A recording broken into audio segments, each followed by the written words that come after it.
আসসালামু আলাইকুম রহমতুল্লাহি ওয়া বারাকাতুহু। বন্ধুরা কেমন আছেন? আশা করি সবাই ভালো আছেন। আমরা কক্সবাজার ডলফিন মোড় থেকে আমরা টেকনাফের দিকে যাচ্ছি। দেখেন এক পাশে পাহাড় আর অন্য পাশে সাগর। এই যে রোডটা আপনাকে বাইক দিয়ে ট্যুরের সময় মনোমুগ্ধ করে ফেলবে। এখানে ডলফিন মোড় থেকে টেকনাফ 82 কিলোমিটার আছে। এই রাস্তার দুই পাশটা আপনাদের নজর কাড়বে। যারা কক্সবাজারে শুধু কক্সবাজারের বীচ দেখে আপনার মন ভরে আসেন।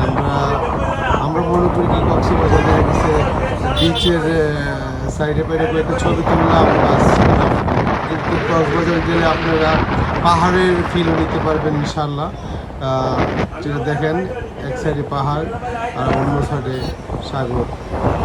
আলহামদুলিল্লাহ আলহামদুলিল্লাহ, আল্লাহর প্রকৃতির নিয়ামত এত সুন্দর। আপনি ঘর থেকে না বের হইলেন, নিশ্চয়ই না দেখলে আপনার মনে উন্মুক্তি ফিল হবে না। যাক আলহামদুলিল্লাহ আলহামদুলিল্লাহ, আমাদের জন্য সবাই দোয়া করবেন। আমরা যেন আপনাদেরকে এই নিত্যনীতিক নতুন নতুন জায়গার সন্ধান দিতে পারি এবং আমরা যেন সেফলি ড্রাইভ করতে পারি। এবং সবাইকে আমি অনুরোধ জানাবো, সবাই আমরা সেফটি অবলম্বন করি। হেলমেট অবশ্যই সবাই আমরা পরে ড্রাইভ করব। আলহামদুলিল্লাহ, সবাই দোয়া করবেন ইনশাল্লাহ। See you soon, another vlog, another place, inshallah.